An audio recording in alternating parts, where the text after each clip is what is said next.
សាកសម័យថាយើងកំពុងតែរៀបចំគម្រោងការដើម្បីទិញម៉ូតូ Honda Dream ចេញថ្មី2026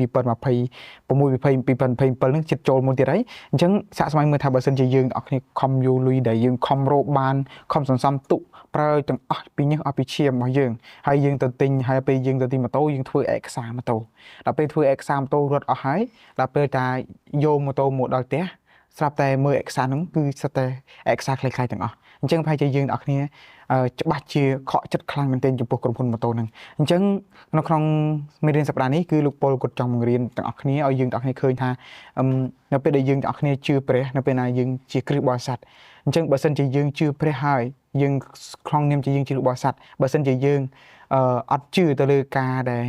រស់ឡើងវិញរបស់ព្រះយេស៊ូវគ្រីស្ទវាស្មើនឹងឯកសារដែលคล้ายៗនឹងផងដែរអញ្ចឹងថានេះខ្ញុំបាទទាំងពីរអ្នកសូមគោរពជម្រាបសួរដល់លោកគ្រូអ្នកគ្រូខ្ញុំបាទព្រេមសាយហើយខ្ញុំបាទ Shannon បន្តហើយថ្ងៃនេះផងដែរពួកយើងទាំងពីរអ្នកនឹងទៅបន្តមេរៀនរបស់យើងគឺនៅក្នុងមេរៀនទី8ដែលមានចំណងជើងថាការរស់ឡើងវិញរបស់ព្រះយេស៊ូវគ្រីស្ទគឺជាសេចក្តីសង្ឃឹមរបស់យើងតែមួយគត់អញ្ចឹងមុននឹងចាប់ផ្ដើមនៅមេរៀនថ្ងៃនេះសូមសូមចិត្តដើម្បីទៅឋានជាមួយនឹងពួកយើងទាំងអស់គ្នាបាទសូមស្រួលចិត្តទៅឋានអរព្រះបិតាដែលគង់នៅនគរឋានសួគ៌ថ្ងៃនេះកូនអរព្រះគុណទ្រង់ដែលទ្រង់បានផ្ដល់ពេលវេលាសារជាថ្មីឲ្យកូនទាំងពីរមកពិភាក្សាពីព្រះបន្ទូលរបស់ព្រះអង្គ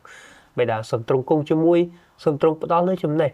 ហើយផ្ដល់នូវប្រាជ្ញាដល់អស់អ្នកដែលនឹងស្ដាប់នៅវីដេអូនេះផងដែរកូនអរគុណទ្រង់ក៏សូមគ្រប់ការទាំងអស់នេះក្នុងនាមព្រះយេស៊ូវគ្រីស្ទបាទខចងចាំរបស់យើងគឺយើងឃើញនៅក្នុងព្រះគម្ពីរកូរិនថូសទី1ចំពុក15ខ14ដល់ខ17ហើយបើព្រះគ្រីស្ទមិនបានរស់ឡើងវិញនោះដំណឹងដែលយើងខ្ញុំផ្សាយនេះជាការឥតប្រយោជន៍ទៅទេហើយសេចក្តីជំនឿរបស់អ្នករាល់គ្នាក៏ឥតអំពើដែរឈ្មោះថាយើងខ្ញុំជាស្មោបន្ទាល់คล้ายៗពីព្រះវិញត្បិតយើងខ្ញុំមិនធ្វើបន្ទាល់ពីព្រះថាទ្រង់បានប្រោសឲ្យព្រះគ្រីស្ទរស់ឡើងវិញហើយតែបើពួកស្លាប់មិនរស់ឡើងវិញមែននោះប្រកាសជាទ្រង់មិនបានប្រោសឲ្យព្រះគ្រីស្ទរស់ឡើងវិញពិតត្បិតបើសិនជាពួកស្លាប់មិនរស់ឡើងទេនោះព្រះគ្រីស្ទក៏មិនបានរស់ឡើងដែរហើយបើព្រះគ្រីស្ទមិនបានរស់ឡើងវិញមែននោះសេចក្តីជំនឿរបស់អ្នករាល់គ្នាក៏ជាការឥតអំពើអ្នករាល់គ្នានៅក្នុងអំពើបាបនៅឡើយនៅពេលដែលយើងទាំងអស់គ្នាសម្រេចចិត្តទិញដីយើងមើលដីណាដែលល្អគឺយើងទាំងអស់គ្នាត្រូវចិត្តតែទិញហើយអញ្ចឹងកាលពេលដែលយើងទិញគឺយើងត្រូវការមានលិខិតដូចជាស្នាមមេដៃដឹងឮមានសាក់សីមានមេភូមិមានចៅសង្កាត់ឲ្យគាត់ដឹងឮថាយើងបានទិញដីពីបុគ្គលកឬក៏បុគ្គលខហ្នឹងអញ្ចឹងនៅពេលដែលយើងទាំងអស់គ្នាជាគ្រិស្តបរិស័ទដូចគ្នាហើយលោកពលគាត់ជាគ្រិស្តបរិស័ទដូចគ្នានៅពេលដែលគាត់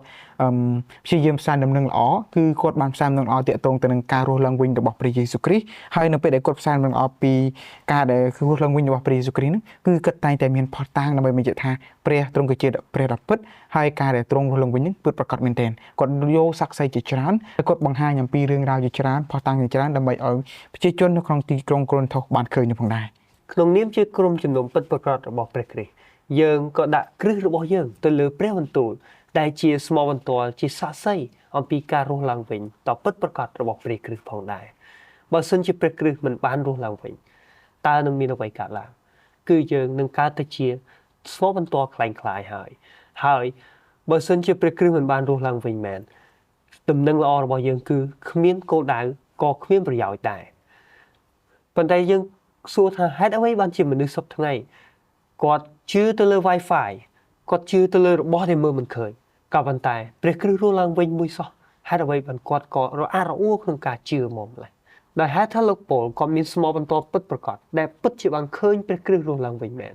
បានជាគាត់ហ៊ានយកផុសតាងគាត់ហ៊ានផ្សព្វផ្សាយដំណឹងល្អគាត់ហ៊ានចំណាយ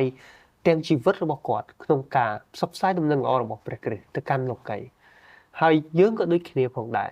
ចុះឧទាហរណ៍ថាយើងទិញសម្បត្តិឡានហើយយើងឡើងទៅលើឡានក្រុងយើងមានកៅអីរបស់យើងអង្គុយចាំប៉ុន្តែយកបានឆែកមើលថាឡានក្រុងនោះមានកង់ឬអត់ទេឡានក្រុងនោះគឺអត់អាចទៅណាបានទេបើសិនជាគ្មានកង់ដំណឹងល្អរបស់យើងបើសិនជាព្រះគ្រីស្ទមិនបានរស់ឡើងវិញពិតគឺដូចជាឡានក្រុងដែលអត់កង់អញ្ចឹងទោះជាយើងខំប្រឹងអង្គុយចាំយ៉ាងណាក៏ដោយក៏ទៅមុខមិនរួចដែរហើយដំណឹងល្អគឺទៅមុខក៏ជាចាក់គ្រឹះដ៏រឹងមាំទៅលើការរស់ឡើងវិញពិតរបស់ព្រះគ្រីស្ទឥឡូវសាកយើងមើលមកយើងទាំងអស់គ្នាវិញនៅពេលដែលយើងទាំងអស់គ្នាជាគ្រីស្ទាននៅពេលដែលយើងទាំងអស់គ្នាជាគ្រីស្ទបរិស័ទដែលយើងហៅថាអង់គ្លេសហៅគ្រីស្ទានហ្នឹងអញ្ចឹងតើយើងទាំងអស់គ្នាជឿព្រះសំអាងទៅលើអ្វីហើយតើយើងទាំងអស់គ្នាផ្សាយដំណឹងល្អរបស់ព្រះគ្រីស្ទសំអាងទៅលើអ្វី តើគេយើងចង់គោលបំណងរបស់យើងចង់ឲ្យគេឃើញអ្វីពីព្រះយេស៊ូវគ្រីស្ទតើយើងមានផុសតាំងណាដើម្បីថាព្រះយេស៊ូវគ្រីស្ទគឺជាព្រះដ៏ពិតសម្រាប់ពួកយើងទាំងអស់គ្នាអញ្ចឹងជាទូទៅនៅពេលដែលយើងទាំងអស់គ្នាឈឺជំងឺមានជំងឺហើយយើងទៅមើលពេទ្យណាបានជាថាពេទ្យកចុះអញ្ចឹងនៅពេលដែលយើងទៅពេទ្យកបានជាអញ្ចឹងប្រហែលជាយើងមានបងប្អូនណាឈឺតយើងនឹងណែនាំពីគ្រូពេទ្យនឹងប្រាប់បងប្អូនហើយយើងមានផុសតាំងថានេះខ្ញុំឈឺឥឡូវខ្ញុំបាត់ហើយអញ្ចឹងដូចគ្នានៅពេលដែលយើងមានជំនឿជឿលើព្រះគ្រីស្ទតែយើងគ្រាន់តែជឿតែយើងគ្រាន់តែផ្សាយដើម្បីលក្ខណៈថាវាជាទូនាទីរបស់ខ្ញុំវាជាមុខងាររបស់ខ្ញុំដើម្បីខ្ញុំបានលុយដើម្បីខ្ញុំមានលុយខែដើម្បីទៅផ្សាយឬក៏យើងផ្សាយចេញពីចិត្តដូចលោកពលអញ្ចឹងថាតើយើងយកតើយើងទាំងអស់គ្នាគួរតែធ្វើបែបណាដើម្បីឲ្យគេទាំងអស់គ្នាបានជឿទៅលើព្រះគ្រីស្ទថាតើព្រះគ្រីស្ទជាព្រះពិតមែនទែនអញ្ចឹងនៅក្នុងនេះលោកពលគាត់នៅពេលដែលគាត់ផ្សាយនឹងល្អគឺគាត់យកការសង្គ្រោះគាត់យកការរស់ឡើងវិញរបស់ព្រះយេស៊ូវគ្រីស្ទដើម្បីធ្វើជាគ្រឹះដើម្បីនៃដំណឹងល្អរបស់គាត់ដើម្បីគាត់អាចនឹងផ្សាយនឹងល្អគេជឿអញ្ចឹងយើងមើលនៅក្នុងខព្រះគម្ពីរលោកពលមិនមែនគ្រាន់តែគាត់ថាតាមមាត់ទេគឺគាត់មានផុសតាំងជាក់លាក់គឺយើងឃើញនៅក្នុងខព្រះគម្ពីរកូរិនថូសទី1ចំពុក15ខ5ខ6គឺយើងឃើញថាលោកពលបានបង្ហាញទៅទៅនឹងផុសតាំងថាព្រះយេស៊ូវនៅពេលដែលព្រះអង្គទ្រង់រស់វិញពីសគត់វិញគឺព្រះអង្គបានទៅបង្ហាញខ្លួនឲ្យកៃផែបានឃើញហើយបន្តមកទៀតគឺបានបង្ហាញឲ្យពួកបងប្អូនជាង500នាក់បានឃើញអំពីការរស់ឡើងវិញរបស់ព្រះផងដែរអញ្ចឹងនេះគឺជាផុសតាំងដែលថាតើកន្លែងណាខ្លះដើម្បីបញ្ជាក់ថាព្រះគឺជាព្រះពិតចុះយើងរកគ្នាអញ្ចឹងកន្លែងណាដែលយើងទាំងអស់គ្នាគិតថាព្រះគឺជាព្រះដ៏ពិតទៅយើងកន្លែងណាអញ្ចឹងយើងរាល់ថ្ងៃគឺយើងមានបង្ហាញពីក្តីស្រឡាញ់ភាពខ្វល់ខ្វាយចែករំលែកហើយបង្ហាញអំពីអត្តចរិតរបស់ព្រះបើយើងអាចរៀនបានគឺយើងអាចអាននៅក្នុងព្រះគម្ពីរម៉ាថាយចំពុក5មកចំពុកហ្នឹងទៅយើងនឹងឃើញអ្វីដែលព្រះទ្រង់ចង់ឲ្យយើងទាំងអស់គ្នាមាននៅក្នុងខ្លួនរបស់យើងហើយអញ្ចឹងនៅពេលដែលយើងទាំងអស់គ្នាបានដឹងថាព្រះយេស៊ូវព្រះអង្គគឺជាផលផ្លែដំបូងដើម្បីធ្វើជាឧទាហរណ៍ដល់យើងទាំងអស់គ្នាថាព្រះទ្រង់ត្រូវបានសគត់ហើយព្រះអង្គត្រូវរស់ឡើងវិញយើងទាំងអស់គ្នាដូចគ្នានៅថ្ងៃដែលព្រះទ្រង់យកមកទៅវិញជាលើកទី2យើងត្រូវស្លាប់ក៏យើងនឹងអាចរស់ឡើងវិញនៅពេលដែលព្រះអង្គទ្រង់យកមកវិញជាលើកទី2នោះផងដែរអញ្ចឹងយើងឃើញថានេះហើយគឺជាដំណើរការមួយដែលព្រះអង្គទ្រង់ចង់បង្ហាញយើងដូចយើងឧទាហរណ៍ថាបើសិនជាយើងទាំងអស់គ្នាក៏លេចទៅមើលក្រឹបឈូកដ៏ខ្មៅក្រឹបមួយនេះទៅមើលក្រឹបឈូកគឺខ្មៅពេលដែលវាទុំអញ្ចឹងមុននឹងវាលេចឡើងពីឲ្យចេញជាផ្កាឈូកដ៏ស្រស់ស្អាតមួយគឺវាត្រូវការទៅកប់នឹងភក់ប្រឡាក់អីរហូតទល់តែដល់ខែរដូវទើបអាចនឹងដោះមកហើយបង្កើតចេញផ្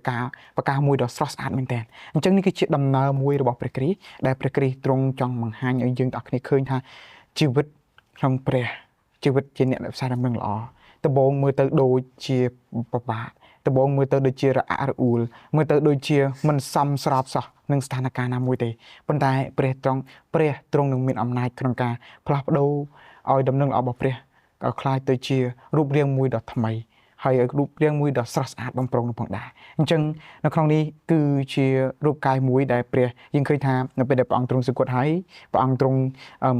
រស់ឡើងវិញហើយព្រះអង្គទ្រង់បានមកជាសាច់ឈាមដ៏ស្រស់ស្អាតហើយក៏បានឲ្យគេឃើញអំពីអ្វីដែលព្រះទ្រង់ធ្វើគឺព្រះអង្គទ្រង់បានឡើងទៅនគរឋានសួគ៌ឲ្យគេឃើញអំពីពន្លឺចិញ្ចាំងដែលគេអាចធ្លាប់ឃើញនឹងផងដែរតើការផ្លាស់ប្រែរបៀបដូចព្រះយេស៊ូវគឺជាការផ្លាស់ប្រែរបៀបណាយើងនឹងឃើញនៅក្នុងរាងកាយរបស់យើងការផ្លាស់ប្រែពីយើងនៅផែនដីនេះរហូតដល់ពេលដែលយើងរស់ឡើងវិញគឺជាការផ្លាស់ប្រែមួយដ៏អស្ចារ្យបំផុតដូចយើងអាចឧទាហរណ៍អំពីតកៅហើយនឹងមេអំបៅអញ្ចឹងនៅពេលនេះនៅផែនដីនេះយើងគឺដូចជាតកៅប៉ុន្តែនៅពេលដែលព្រះប្រោះឲ្យយើងរស់ឡើងវិញគឺទ្រង់នឹងផ្ដល់នៅរាងកាយដ៏ល្អឥតខ្ចោះឲ្យយើងរាងកាយដែលឈឺចាប់ដែលពោពេញទៅដោយជំងឺនៅផែនដីនេះនឹងត្រូវបាត់ទៅអស់ហើយព្រះគ្រីស្ទនឹងផ្ដល់រាងកាយដ៏ល្អបរិសុទ្ធឲ្យយើងឃើញអំពីការបង្រៀនទាំងនេះដែលលោកប៉ូលគាត់បានបង្រៀនអំពីរាងកាយដែលផ្លាស់ប្រែគឺនៅក្នុងព្រះគម្ពីរកូរិនថូសទី1ចំពុក15ខ36រហូតដល់ខ44ខទាំងនេះគឺលើកទឹកចិត្តយើងជាខ្លាំងជាពិសេសនៅពេលដែលយើងកំពុងតែរងទុក្ខនឹងជំងឺហើយយើងមានអារម្មណ៍ថារាងកាយរបស់យើងកំពុងតែស្អុយរលួយទៅក៏ប៉ុន្តែតើរាងកាយនេះគឺជាអ្វីបើសិនជាព្រះទ្រង់នឹងផ្ដល់នៅរាងកាយថ្មីសម្រាប់យើងទាំងគ្នាប្រហែលជាបាក់ទឹកចិត្តមានការអន់ចិត្តចំពោះជីវិតរបស់យើងសប្តាហ៍នេះពេលខ្លះខំប្រឹងផ្សាយដំណឹងល្អរបស់ព្រះតែកាន់តែបែរជាគេស៊ូប្រចាញ់ផ្ចាលពេលខ្លះ ក៏ខំធ្វើល្អសម្រាប់អ្នកអតីក៏ប៉ុន្តែគេមើលមិនឃើញអំពីក្តីស្រឡាញ់របស់ព្រះហើយពេលខ្លះទៀតខំធ្វើអស់ពីចិត្តមែនទែនប៉ុន្តែនៅតែមានគេមើងងាយអញ្ចឹងដូច្នេះហើយប្រហែលជាយើងអស់គ្នាកំពុងតែពិបាកចិត្តអន់ចិត្តបាក់ពីចិត្តឬក៏កំពុងតែមានភាពស្មុគស្មាញចំពោះរឿងនេះមែនទែនអញ្ចឹង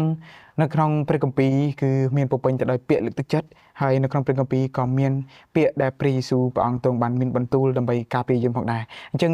នេះគឺជាព្រះបន្ទូលដើម្បីលើកទឹកចិត្តយើងទាំងអស់គ្នាដែលលោកប៉ុលគាត់បានមានប្រសាសន៍ហើយក៏ដូចជាផ្ញើជូនដល់យើងទាំងអស់គ្នាហើយក៏ដូចជាមនុស្សនៅក្នុងសម័យកូរិនថូសនោះផងដែរអញ្ចឹងនៅក្នុងព្រះគម្ពីរកូរិនថូសទី1ជំពូក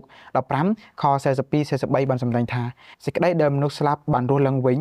នោះក៏បែបដូចឆ្នោដែរគេបានកប់ទៅជារូបកាយដែលពុករលួយតែរស់ឡើងវិញជារូបកាយមិនចេះពុករលួយឡើយបានកប់ទៅទាំងមានសេចក្តីអាប់អោនតែរស់ឡើងវិញទាំងមានស្រីល្អបានកប់ទៅទាំងមានសេចក្តីកំសោយតែរស់ឡើងវិញទាំងមានបជាស្ដាអញ្ចឹងនេះហើយគឺជាអ្វីដែលលោកប៉ុលគាត់មានប្រសាសន៍ដើម្បីលើកទឹកចិត្តយើងទាំងអស់គ្នាថានៅពេលណាដែលយើងទាំងអស់គ្នាមានបាក់ទឹកចិត្តឬក៏មានស្នាមរូបរាងកាយមិនល្អព្រះលើកចិត្តថានៅពេលដែលព្រះទ្រង់យាងមកគឺយើងនឹងបានជាស្អាតដូចជាផ្កាឈូកកំពុងតែរីកនោះផងដែរ អ្នកអាចសួរថាតើការនេះនឹងកើតឡើងដោយរបៀបណាបើសិនជាខ្ញុំពពេញទៅដោយអំពើបាបខ្ញុំមិនអាចធ្វើអ្វីដោយខ្លួនឯងបានខ្ញុំមិនអាចធ្វើអ្វីឲ្យព្រះទ្រង់ស្រឡាញ់ខ្ញុំទទួលខ្ញុំហើយចង់ឲ្យខ្ញុំនឹងបានល្អទេប៉ុន្តែព្រះទ្រង់បានរៀបចំផែនការសម្រាប់យើងឃើញនៅក្នុងផែនការដ៏ធំសម្រាប់លោកីនេះគឺនៅពេលដែលអាដាមអេវ៉ាបានធ្លាក់ចូលក្នុងអំពើបាបពួកគេបានបាត់បង់នៅសេរីល្អរបស់ព្រះដែលជាកៅអៅមួយដែលពោពេញទៅដោយភាពបរិសុទ្ធប៉ុន្តែព្រះទ្រង់ចង់ផ្ដល់កៅអៅបរិសុទ្ធនេះទៅកាន់អ្នកវិញអស់ប្រមាណសតវត្សអស់ប្រវត្តិសាស្ត្រជាច្រើនគឺមនុស្សបានខំប្រឹងធ្វើដោយខ្លួនឯងក៏ប៉ុន្តែគេធ្វើដោយខ្លួនឯងមិនបានគេខំប្រឹងរកកៅអៅណាយកមកប្រាស់បំផ្លាស់បំប្រែក៏ប៉ុន្តែมันអាចទទួលបានសេរីល្អរបស់ព្រះវិញបានឡើយប៉ុន្តែព្រះគ្រិស្តទ្រង់បានរៀបចំផែនការហើយទ្រង់បានយាងមកកាន់ផែនដីនេះទ្រង់បានរស់នៅក្នុងនាមជាមនុស្សទ្រង់បានត្រូវគេលបងលោដូចជាយើងគ្រប់គ្នាដែរទ្រង់បានរងទុក្ខការឈឺចាប់ទ្រង់ជួបជាមួយនឹងជំងឺទ្រង់ឈឺចាប់ដូចជាយើងដែរក៏ប៉ុន្តែទ្រង់នៅតែរឹងមាំហើយទ្រង់មិនបានប្រព្រឹត្តអំពើបាបឡើយហើយអ្វីបានទ្រង់ធ្វើដូច្នេះដោយសារទ្រង់ស្រឡាញ់យើងទ្រង់សុខចិត្តស្លាប់នៅលើឈើឆ្កាងគឺដើម្បីឲ្យយើងទទួលបាននៅជ័យជំនះហើយយើងឃើញនៅក្នុងព្រះគម្ពីរកូរិនថូសទី1ជំពូក15ខ57ហើយនិង58បានចែងថាតែអរព្រះគុណដល់ព្រះអង្គពីព្រោះទ្រង់ប្រទានឲ្យយើងរាល់គ្នាបានជ័យជំនះដោយសារព្រះយេស៊ូវគ្រីស្ទជាព្រះអម្ចាស់នៃយើងបានជាបងប្អូនស្ងួនភ្ញាក់អើយចូលកាន់យ៉ាងខ្ជាប់ខ្ជួនដោយឥតរង្គើទាំងធ្វើការព្រះអម្ចាស់ឲ្យបរិបូរណ៍ដល់រាបចោះដោយដឹងថាការដែលអ្នករាល់គ្នាខំប្រឹងធ្វើក្នុងព្រះអម្ចាស់នោះមិនមែនឥតប្រយោជន៍ទេអញ្ចឹងយើងឃើញថានៅក្នុងខព្រះគម្ពីរកូរិនថូសទី1ចំពុក15ខ57 58នេះគឺជាខលើកទឹកចិត្តយើងទាំងអស់គ្នាមែនទែនតាក់ទងទៅនឹងអ្វីដែលព្រះទ្រង់ធ្វើគឺព្រះអង្គទ្រង់បានផ្ដល់ឲ្យយើងទាំងអស់គ្នាមានជ័យជំនះលើសេចក្តីស្លាប់ដោយសារតែព្រះគ្រីស្ទទ្រង់ជាព្រះអម្ចាស់នៃយើងរាល់គ្នាហើយសារដែលលោកប៉ុលគាត់បាននិយាយចុងក្រោយថាអូបងប្អូនជនគ្នាអើយចូលកាន់យ៉ាងខ្ជាប់ខ្ជួនអញ្ចឹងថាកាន់យ៉ាងខ្ជាប់ខ្ជួនហ្នឹងលោកប៉ុលចង់ឲ្យយើងកាន់អីគេកាន់យ៉ាងខ្ជាប់ខ្ជួនគឺកាន់នៅក្តីស្រឡាញ់កាន់នៅអក្រិតវិន័យរបស់ព្រះហើយពំនាំនៅឈើឆ្កាងដល់សាមនឹងល្អនៅឈើឆ្កាងទៅកាន់មនុស្សជុំវិញពិភពលោកឲ្យគេបានស្គាល់ថានេះគឺជាព្រះដ៏ពិតដែលព្រះទ្រង់រស់ឡើងវិញពីសគត់មែនទែនហើយយើងឃើញថាព្រះទ្រង់គង់នៅជាមួយនឹងយើងរាល់ពេលណាដែលយើងយកដំណឹងល្អរបស់ព្រះទៅហើយឲ្យយើងទាំងគ្នាធ្វើការងារបម្រើព្រះរហូតដល់ជារៀងដល់រាបនៅពេលដែលយើងធ្វើការងារបម្រើព្រះនៅក្នុងពិភពផែនដីនេះសូមទ្រង់ចាំថានៅក្នុងព្រះគម្ពីរម៉ាថាយជំពូក28គឺព្រះអង្គបានមុននឹងព្រះអង្គយាងទៅនគរឋានសួគ៌ព្រះអង្គបានប្រាប់ឲ្យថាត្រូវឲ្យទៅចុះបញ្ចូល1 2 3ព្រះអង្គទ្រង់បានបន្ទូលប្រាប់ដល់ពួកសាវកនិងពួកសិស្សរបស់ព្រះអង្គថាសូមឲ្យត្រូវទៅចុះបង្រៀនបញ្ចូលមានសិស្សនៅគ្រប់ទាំងសាសហើយបង្រៀនដោយជាមួយទឹកគេដោយនៅនាមព្រះបិតាព្រះចតានិងព្រះវិញ្ញាណបរិសុទ្ធហើយមើលព្រះអង្គទ្រង់នឹងគង់នៅជាមួយនឹងជារៀងរៀបដរាបទាំងទៅអញ្ចឹងពេលណាដែលយើងទៅទីណាសាមនឹងល្អទៅទីណា អំពីដំណឹងល្អនៃព្រះយេស៊ូវគ្រីស្ទអំពីដំណឹងល្អនៃការរស់ឡើងវិញរបស់ព្រះយេស៊ូវគ្រីស្ទនោះត្រូវយ៉ាងថាព្រះទ្រង់នឹងគង់នៅជាមួយយើងព្រះទ្រង់ជាអ្នកនិយាយជំនួសយើងនឹងផងដែរអញ្ចឹងខ្ញុំសង្ឃឹមថាបើសិនជាវីដេអូមួយនេះបានប៉ះពាល់អារម្មណ៍របស់ពុកម៉ែអ្នកគ្នាហើយប៉ះពាល់ការគិតរបស់ពុកម៉ែអ្នកគ្នាពីមុនសូមអ្នកគ្នាបានខមមិនថាអាមែនហើយចែករំលែកវីដេអូនេះតៗផងអញ្ចឹងខ្ញុំបាទសូមស្រុំចិត្តដើម្បីអធិដ្ឋានជាមួយនឹងពួកយើងអ្នកគ្នាអបិតាព្រះត្រានឹងព្រះវិញ្ញាណបរិសុទ្ធរបស់ម្ចាស់ក្នុងនគរឋានសួគ៌ដ៏គង់វត្តអីប្រងៃកាន់សូមអរគុណទ្រង់មែនទែនសម្រាប់ពេលថ្ងៃនេះដែលទ្រង់បានប្រទានជាពេលវេលាដើម្បីទូបង្គំគ្រប់គ្នាដើម្បីទូបង្គំគ្នាបានមកនេះដើម្បីនឹងសិក្សានៅព្រមទូរបស់ព្រះផងដែរហើយសូមព្រះអង្គជួយប្រទានបញ្ញាហើយនឹងក្តីសង្ឃឹមដល់ទូបង្គំនៅពេលដែលទូបង្គំទាំងអស់គ្នាបានយកដំណឹងល្អហើយនឹងសេចក្តីពិតរបស់ព្រះទៅកាន់អ្នកដទៃនោះសូមព្រះអង្គជួយឲ្យព្រះវិញ្ញាណបរិសុទ្ធបានគង់នៅជាមួយហើយនឹងបង្រៀនដល់ទូបង្គំទាំងអស់គ្នាឲ្យបានប្រើថ្វីមាត់ដែលមកពីព្រះអង្គដើម្បីគេបានជឿហើយដើម្បីគេបានស្គាល់អំពីព្រះរបស់ព្រះផងដែរក៏សូមអធិដ្ឋាននៅក្នុងនាមម្ចាស់ព្រះយេស៊ូវគ្រីស្ទអាមែនខ្ញុំបាទទាំងពីរនាក់សូមគោរពជម្រាបលាសូមជួបគ្នានៅវីដេអូក្រោយទៀត